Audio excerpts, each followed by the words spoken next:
So as we said before, there's three separate definitions of acids and bases. But by far the most commonly used of the three sets of definitions is the Bronsted-Lowry definitions. This is especially true in organic chemistry and in biochemistry. And there's a couple of words that you use to describe chemicals when you're using the Bronsted-Lowry definition. Okay, so when we earlier did the definitions, we focused on what we identified the things on the left side of the reaction as. All right, we were concerned with how do you identify something as an acid, how do you identify something as a base. But as it turns out, there's also names for the things on the right side of the equation. All right, so just showing this generic reaction right here. If we follow this guy to what it becomes, we can see that it ends up losing or donating an H+, and NH3 ends up gaining or accepting NH+. All right, and by doing that, we can identify the HCl as an acid and the NH3 as a base. All right, so a little bit of vocabulary. A conjugate base is the chemical that the acid becomes after donating its hydrogen. All right, so if this is the acid, the thing on the right side that it becomes after donating that H+ is what's considered the conjugate base. And we're also going to have the vice versa on that. The thing that the base becomes after accepting a hydrogen is going to be considered the conjugate acid. And so it might seem a little bit counterintuitive, because what this says is that essentially that an acid becomes a base and that a base becomes an acid. And the best way for describing this is just to say, well, let's remember that most of these reactions are reversible, meaning they can go from the left side to the right side, but the things on the right can also go back in the other direction. And let's consider what would happen if these guys were to go in the left direction. All right, if this guy right here were to donate an H+ to this guy right here, we would have these as the products. Okay, well, ask yourself, if we're going to the left, the role that this thing would have is an H+ donor. All right, it's donating that H+ to the Cl-. And remember, by the Bronsted-Lowry definition, that is an acid. All right, so that's why it's considered a conjugate acid. It's an acid because it has the potential to donate a hydrogen. All right, so a quick analogy that you should be able to relate to is just think about what happens whenever you buy something.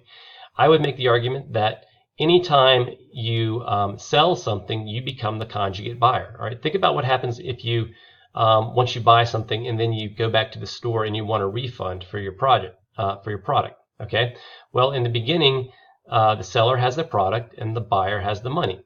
All right, in the end, the person that was the seller, who I'll represent as this triangle-headed guy, now has the money, and the person that was the buyer now has the product.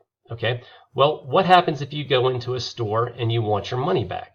All right, well, essentially when you get a refund, what you're doing is you're selling the thing that you just bought back to the store. Okay, so notice that in both cases. So we can make the argument that the seller becomes the conjugate buyer after the product is sold, and that the buyer becomes a conjugate seller. All right, because after you buy a product, you're now the one that has the product. All right, and so notice that what is always common about something that's considered a seller? A seller is always the thing that currently has the product. All right, notice what the buyer always has in common. The buyer is the thing that currently has the money. All right, you have it before you go into a store. The store has the money after you buy what you want to buy. All right, notice that the acid is always the thing that currently has the H+. Over here, this guy has the H+. Over here, this guy has the H+. That's why those are both acids, and the things without the H+ are considered bases. So back in the beginning of this unit, we brought out the fact that you just can't look at a chemical all by itself and say whether it's an acid or a base. That whether something is an acid or a base has to do with the specific role that it's performing at any given point in time. All right. So if the same chemical could sometimes be an acid or sometimes be a base depending on what it's reacting with, why is it that we commonly refer to certain chemicals as either acids or bases?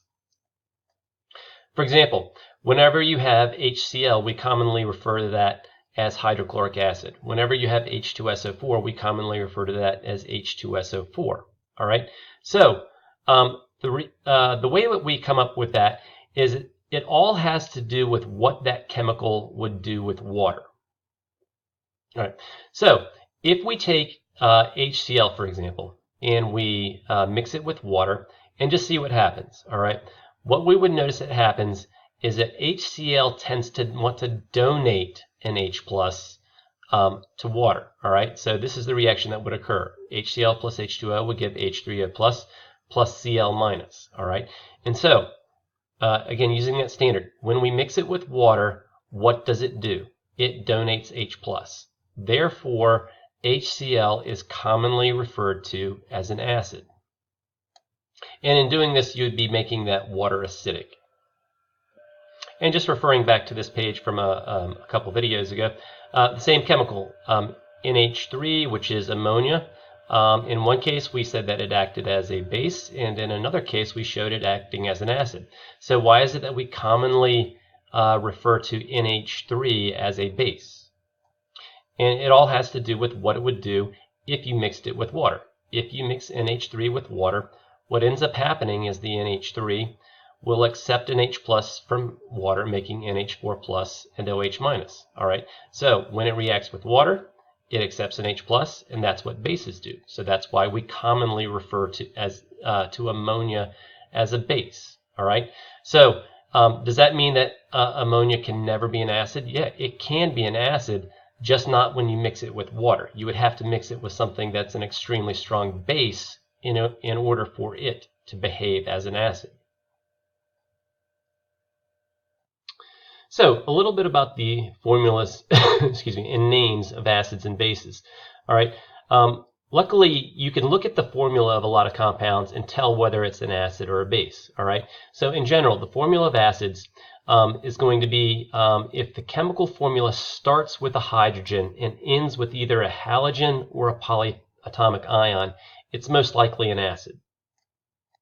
So some examples of that include HCl. All right, notice that's a hydrogen in the beginning of the formula followed by a chlorine. That's hydrochloric acid. HF, which would be hydrofluoric acid.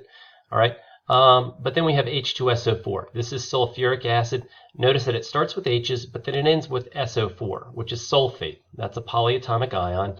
All right, so that would be the giveaway that formula would be the formula of an acid. All right. Some things about acids is that they tend to taste sour. All right, and I don't advocate tasting acids. In fact, it's a very dangerous habit to have. But like there's some common acids like vinegar and lemon juice that you would note have a very sour taste. In fact, the name acid comes from I believe it's a Greek word that stands for sour. All right, that's how acid actually gets its name. All right, they're also conductive when you put them in aqueous solutions or dissolve them in water, and they also tend to react with metals. And when they react with metals, they're going to give off hydrogen gas. All right, so a classic example would be if you were to drop a little bit of magnesium metal into hydrochloric acid, you'd see it vigorously bubbling and giving off that hydrogen gas. All right, so here's some common examples of chemicals that contain hydrogens. All right, notice that the first two here, the hydrogens are in the beginning. That's the giveaway that these are acids and that these hydrogens in the beginning would act as hydrogens that tend to get donated to things. All right, but there's also these common chemicals like CH4, that's methane or natural gas. There's NH3, that's ammonia. But notice where they put the hydrogens. They put them at the end. All right, and the reason that they put these hydrogens at the end is a way of indicating in the formula that these would generally not be considered to be acidic hydrogens, right? Or that these would not be considered to be acids. Okay. One thing I want to point out though is that this rule of putting hydrogens in the beginning for acids and at the end for non-acids is something that you really only see for fairly simple small molecules. All right. Once you start to get to fairly large organic molecules, you'll find that they don't necessarily follow that pattern. For example, acetic acid. All right. Again, that's the acid that's in vinegar. All right. There's a lot of different ways that you'll see its formula being written. You might see CH3CO2H. You might see CH3COOH. All right. And the one thing I want to point out is that even though that this acetic acid is an acid, it's only this hydrogen right here, which would be the one that's donated to the base. All right. And for that reason, sometimes you'll see it written this way, all right, HCH3O2. And notice all that we did here was we took this hydrogen right here and we moved it to the right side. And all this is doing is trying to make the formula look like the way we oftentimes see acids, where we show that hydrogen that gets donated in the beginning of the formula. All right. So notice something that you never end up doing in the formula, though, is combining these hydrogens. All right. Nowhere do we see anything with an H4. All right. You always have H3 somewhere and an H somewhere else. And the reason for that is that these hydrogens are fundamentally different from each other. These hydrogens this hydrogen right here is the one that gets donated. And that's what makes it an acid. But these hydrogens here right here are not ever going to be donated, all right? And so you tend to display that in the formula. Okay, so there's a common way that you turn, so the types of acids that have polyatomic ions, there's a general way that you can turn the name of that polyatomic ion into the name of the acid that contains it, all right? And so there's two things that I use to help remember this. First of all is ate-ic, all right, A-T-E-ic, all right, and if you want to think attic, all right, just that kind of reminds me of that. So, and the other thing is ite-us, like think about it like a disease. If you get hepatitis, all right, so ite-us, all right. So, the reason that these are useful is whenever you have a polyatomic ion that ends in an ate, something like sulfate, nitrate, all right, if you want to turn that into the acid, all right, so for example, this right here has sulfate in it. So how would I turn that into the name of its acid? All right, well, think ate-ic. What we're going to do is we're going to put an ic we're going to replace that ate with an ic. All right, so instead of being sulfate, we're going to say sulfuric acid. All right, so HNO3, notice, so NO3, that's nitrate as a polyatomic ion. And so if we turn that into an acid by putting the H in the front, so the nitrate becomes nitric, and so that's nitric acid. All right. So by contrast, if we had HNO2, all right, if you looking up what NO2 is a polyatomic ion for, you would notice that that is nitrite. All right, and so since that polyatomic ion right there is an ite, what we're going to do when we name it as an acid, or when it's in its acid form, is change that suffix to us. All right, so this is nitrous acid. Okay, so in terms of recognizing a base by its formula, generally the chemical is going to start with either a metal or ammonium, and it's going to end with hydroxide. All right. And if that happens, it's going to most likely be a base. All right. So some examples. So also, instead of ending in just hydroxide, the ending could also be carbonate, bicarbonate, or acetate. All right. Those would all be indications that this compound is a base. All right. So some examples: NaOH, KOH, CaOH2.